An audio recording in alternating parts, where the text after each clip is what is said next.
Hey, welcome back everybody. Welcome back to my channel, AmusedJester. My name is Junior, and today we're going to do part 2 of a build for the 5-foot studio scale Millennium Falcon from Chubby Kiwi.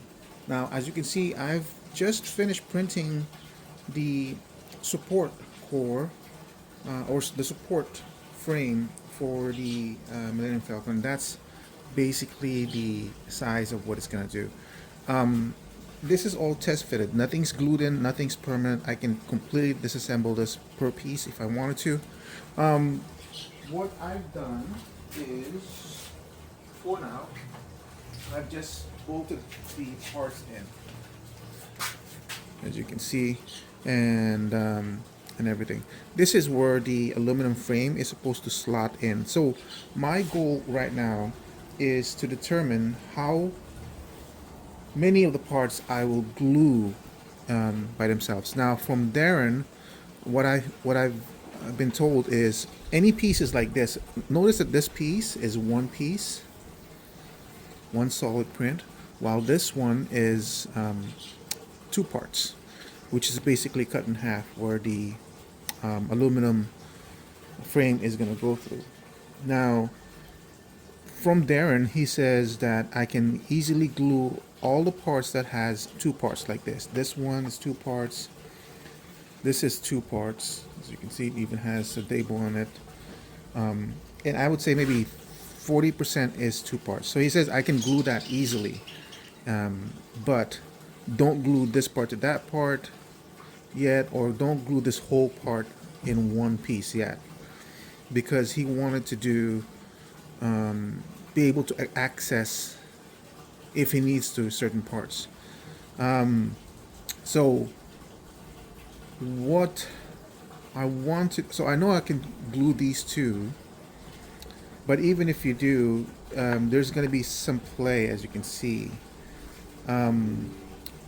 So for the next part that I'm going to do off camera is I'm going to glue all the parts together. The other thing I want to test is he included the measurements in a document. When you're doing in the folder where the support is, there's a document that Darrin put in, and he included the measurements for the aluminum frame. Now, let's see if I remember correctly. So if I remember correctly, um, and this is just off the top of my head, he measures it by millimeters. I'm gonna convert it to a rough estimate of inches. This is 1020 millimeters, which roughly converts to, I believe, 40 inches. Mine, the ones that I got are for 39 and a half, so there's only a small difference. As you can see, there's a long way over here, so it's a small gap over here. And then there's an aluminum frame that goes from here to here, which I believe is supposed to be 33 inches. And then from here, so this is connected by one. And then there is another one that goes from here to here, which I believe is 12 or 14, I'm not sure. And then an aluminum frame that goes from here to here, which I believe is around 22. I'm not entirely sure. But it's all documented on his frame.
All right, so from here I can kind of visualize how it's supposed to go. This is one unbroken piece.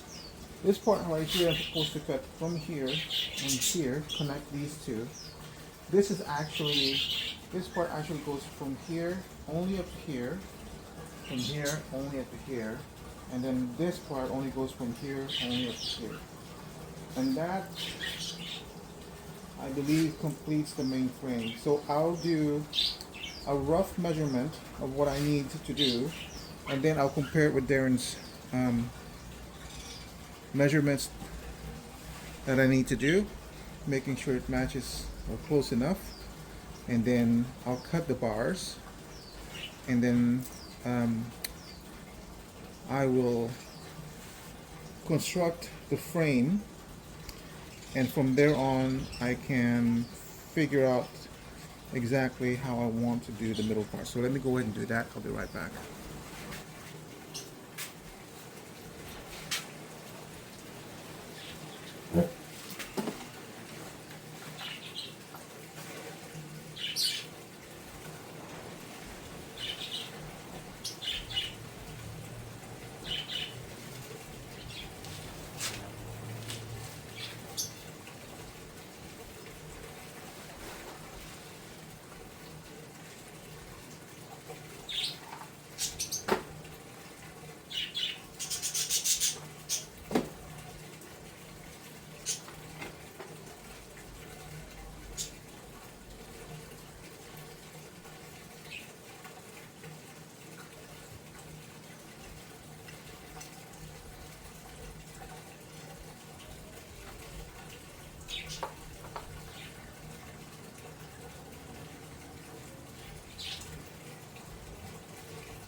Okay, how I did it is by no means the best way of doing it. I've never constructed these types of aluminum frames before, so I'm just like guessing it as I go along.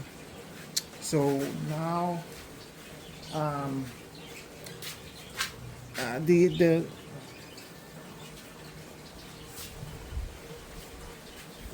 there's a cross brace over here. It's supposed to be 8.46 inches, but I just want to make sure everything's all together well. So um, we'll do a fast forward at this point, and I'll do some dry fitting at this point. This is the reason why I don't have anything. I have everything in sections so I can mess around with it.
I've cut in most of the aluminum frame.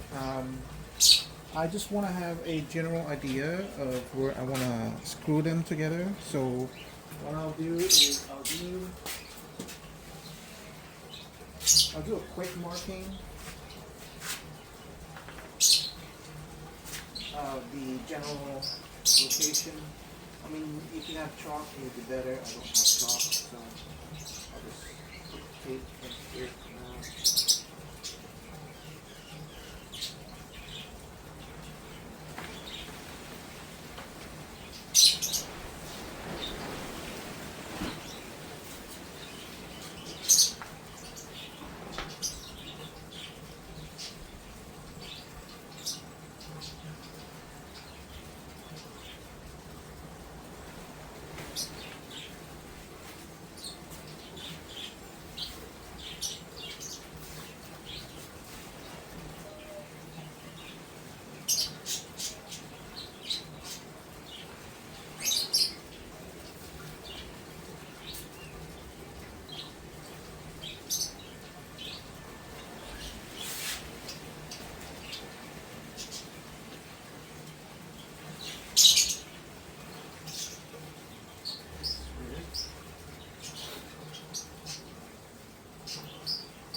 I'll attach the braces, and then it's all adjustable anyway. I'll just adjust it on the fly. Alright, so I finally finished it. I'm happy with the way it is. It's not completely bolted in, but it's secure enough that I can mark things up. There's probably a better way to have done this than the way I did it. I just like to test fit things. Since you already know the configuration of the support frame itself, you can probably attach them and then make them loose so they're adjustable, and all that stuff, so they're not tied in. At least you have the basic framework for the frame, and then once you do that, you can start putting like this piece, that piece, that piece, and that piece. And then what I did is I tightened the whole perimeter so that they're all bolted in, so I know that the shape is the way it's supposed to be. There's no give or angle to the frame. Once I did that, I went ahead and made sure this is all kind of evened out, and then I tightened the screws, and that's basically how I came. As you notice, it doesn't have the core in here. That's because the core is double the size, so if I were to actually put the core, this whole thing would need to be lifted up.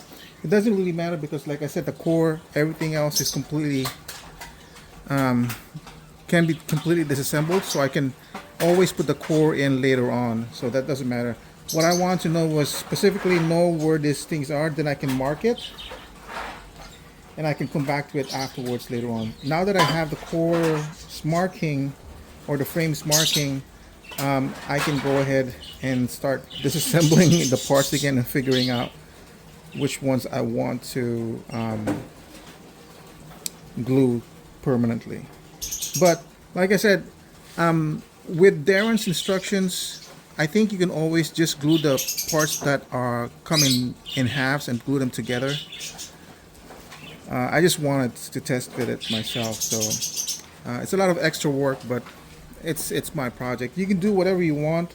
If you have a better way, more efficient way of doing things, please feel free to do so. This is just the way I'm doing things, just to kind of test fit things and make sure everything's not crooked or anything like that. Either way, you can always, like I said, adjust the frame and everything. The most important thing is like everything here fits perfectly well and there's no gaps or seams, and it looks exactly like that to me. So thank you, and I think that's pretty much it for the frame. I'll put in